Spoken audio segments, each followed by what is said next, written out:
امام ابن قیم رحمۃ اللہ تعالی علیہ نے زاد المیعاد میں نماز کے کچھ فوائد بیان کیے ہیں کہ حصول رزق کا باعث نماز ہے. بولو سارے, حصول رزق کا باعث نماز ہے. مصیبت دور کرتی نماز ہے. دل کو تقویت پہنچاتی نماز ہے. نفس کو فراحت عطا کرتی نماز ہے. جسم کو چستی پیدا کرتی نماز ہے. النشرح صدر پیدا کرتی نماز ہے. دل کو منور کرتی نماز ہے. عذاب کو دفع کرتی نماز ہے. شیطان سے دور رکھتی نماز ہے. صحت عطا کرتی نماز ہے. بیماریوں سے نجات دیتی نماز ہے. چہرے کو نور بخشتی نماز ہے. سستی دور بھگاتی نماز ہے. قوائے جسم کو دوبالا کرتی نماز ہے. روح کو غذا دیتی نماز ہے. نعمت کی حفاظت کرتی. نماز ہے. یہ ماں باپ نعمت ہے, یہ دولت نعمت ہے, یہ اللہ نے گھر دیا نعمت ہے, اللہ نے ہمیں زبان عطا کر دی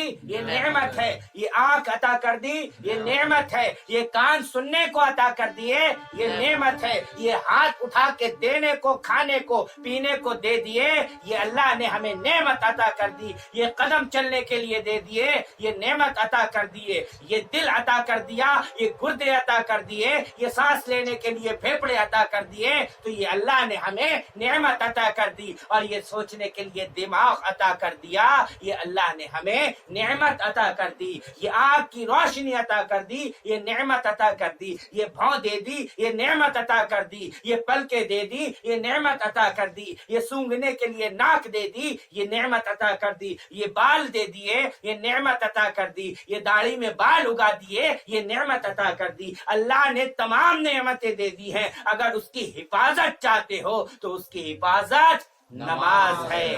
برکت لاتی, بے برکتی میں برکت لاتی.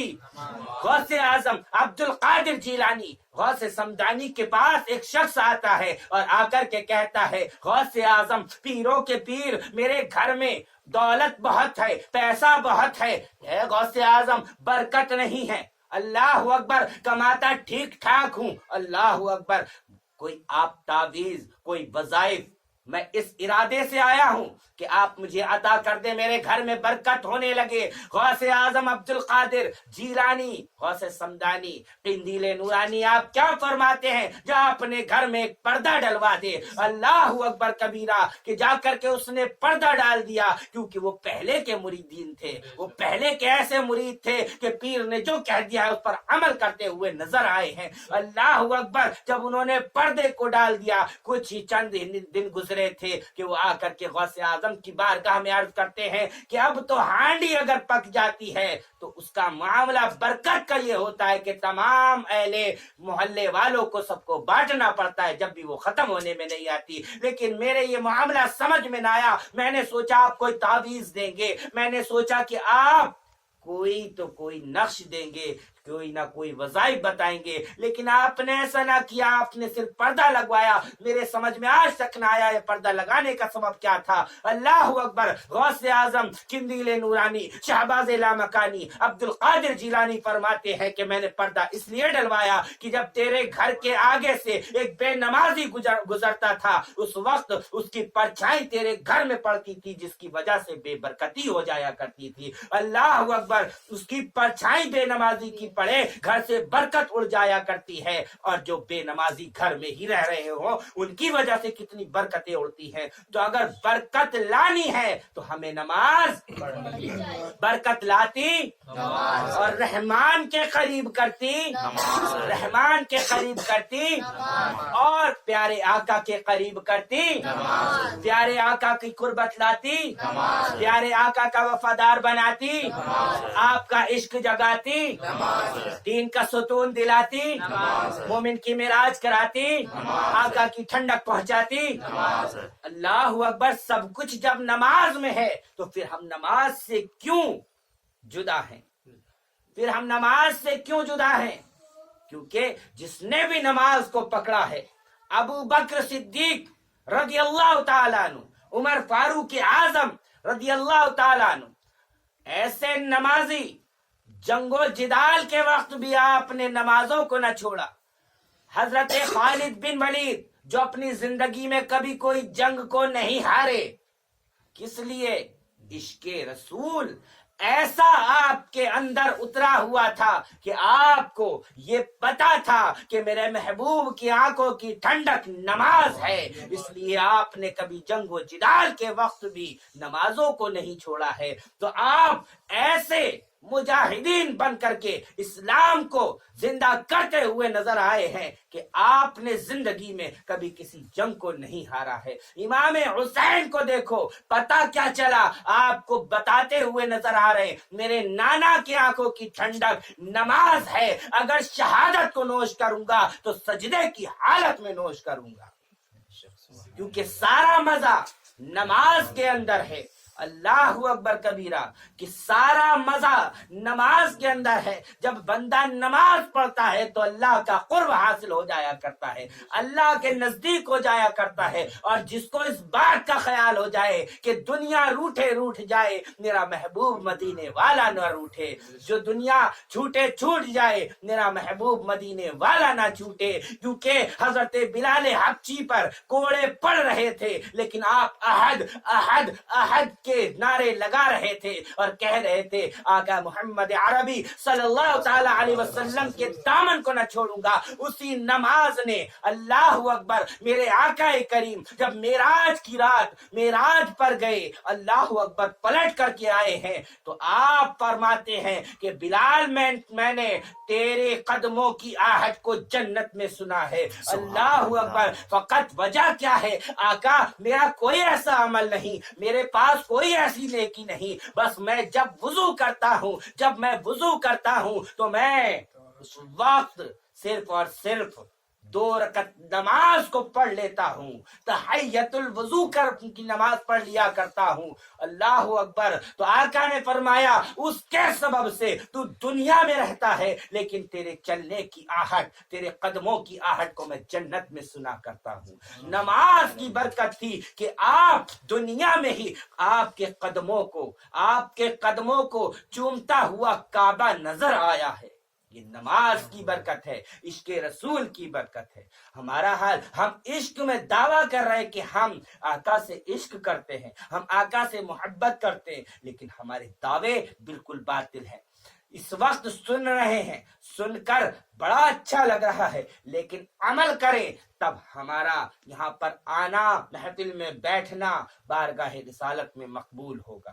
جب اس وقت آقا کو خوشی ملے گی، آقا کے آگے ہمارے سب کے اعمال کو پیش کیا جاتا ہے، آقا ملاحظہ فرماتے ہیں، اور اعمال جب اچھے ہوتے ہیں تو آقا دعا فرماتے ہیں، اور اعمال برے ہوتے ہیں تو آقا کو تکلیف پہنچتی ہے۔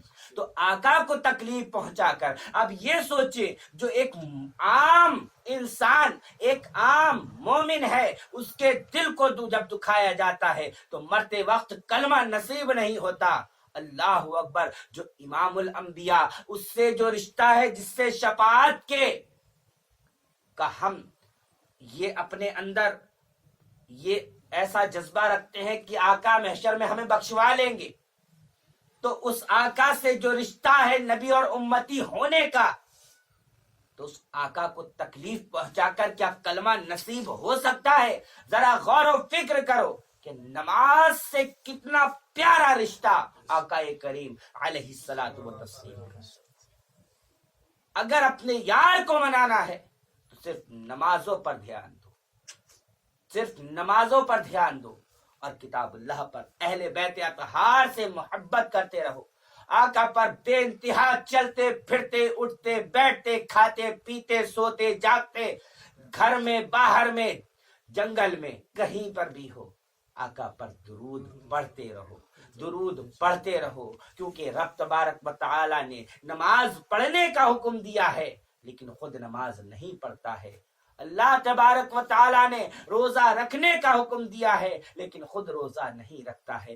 اللہ تعالیٰ نے حج کرنے کا حکم دیا ہے لیکن خود حج نہیں کرتا ہے۔ اللہ تعالیٰ نے عمرہ کرنے کا حکم دیا ہے لیکن خود عمرہ نہیں کرتا ہے۔ زکوٰۃ دینے کا حکم دیا ہے لیکن خود زکوٰۃ نہیں دیتا ہے۔ اللہ اکبر، صدقات، خیرات، تمام بدنی عبادتیں کرنے کا، مالی عبادتیں کرنے کا حکم دیا ہے لیکن خود نہیں کرتا ہے۔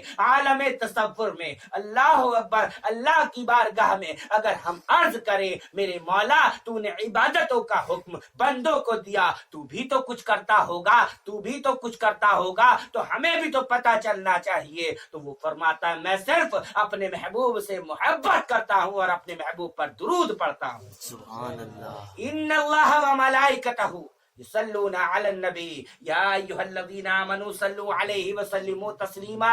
اے ملائکہ تم بھی میرے محبوب پر درود بھیجو، اے مومنو تم بھی درود بھیجو۔ اور میں اپنے رب ہونے کی شان کے مطابق، اب بندہ پڑھ رہا ہے اپنی اوقات کے مطابق، اپنی بساط کے مطابق، لیکن رب کی شان کتنی شان اعلیٰ ہے، اللہ اکبر کبیرہ، وہ اپنی شان کے مطابق میرے محبوب پر درود پڑھ رہا ہے۔ تو اگر ہم درود پڑھیں تو یہ سوچ لے کہ اللہ کا حکم بھی ہے، اللہ کی سنت بھی ہے، صحابہ کی بھی سنت ہے، اور سب سے پیارا عمل، ایسا عمل جو کہ بارگاہ رسالت میں اللہ کی بارگاہ میں فوراً مقبول ہو جایا کرتا ہے۔ نمازیں پڑھ رہے ہیں لیکن گارنٹی نہیں ہے، روزے رکھ رہے ہیں لیکن گارنٹی نہیں ہے قبول ہو یا نہ ہو، زکوٰۃ و صدقات حج عمرہ کر رہے ہیں لیکن گارنٹی نہیں مقبول ہو یا نہ ہو۔ لیکن درود پاک ایسا ہے کہ جیسے ہی زبان سے نکالا ویسے ہی بارگاہ رسالت میں مقبول ہو گیا۔ اللہ اکبر کبیرہ۔ تو ایسا پیارا محبوب، ایسا اول والا محبوب، سب سے بالا محبوب، میرے امام احمد رضا کیا فرماتے ہیں، سب سے اعلیٰ و اعلیٰ ہمارا نبی، سب سے بالا و بالا ہمارا نبی، اپنے مولا کا پیارا ہمارا نبی۔ اور بجھ گئی جس کے آگے سبھی مشعلے، شمع وہ لے کر کے آیا ہمارا نبی، سب چمک والے اجلوں میں چمکا کیے، اندھے شیشوں میں چمکا ہمارا نبی۔ اور کون دیتا ہے دینے کو منہ چاہیے، دینے والا ہے سچا ہمارا نبی۔ غم زدوں کو رضا مزدہ دیجے کہ ہے بے کسوں کا سہارا ہمارا نبی۔ انبیاء سے کروں عرض کیوں مالکو، انبیاء سے کروں عرض کیوں مالکو، کیا نبی ہے تمہارا ہمارا نبی؟ تو وہ فرمائیں گے جیسے سب کا خدا ایک ہے ویسے ہی ان کا تمہارا ہمارا نبی، ان کا تمہارا ہمارا نبی۔ تو وہ نبی جو نبیوں کا بھی نبی ہے، اللہ اکبر، وہ ہم کو ملا تو کیوں نہ ہم اس پر درود پڑھیں۔ اللہ رب محمد صلی اللہ علیہ وسلم، نحن عباد محمد صلی اللہ علیہ وسلم، صلاۃ و سلام علیک یا رسول اللہ، یا نبی اللہ، یا حبیب اللہ صلی اللہ تعالی علیہ وسلم۔ دوران گفتگو بتقاضۂ بشریت اگر مجھ سے کوئی غلطی خطا شریعت کے معاملے میں ہوئی تو علن اعلان توبہ کرتا ہوں اور پڑھتا ہوں استغفر اللہ ربی من کل ذنب واتوب الیہ۔ کلمہ شریف پڑھے لا الہ الا اللہ محمد رسول اللہ صلی اللہ تعالی علیہ وسلم، وما علینا الا البلاغ۔ السلام علیکم ورحمۃ اللہ۔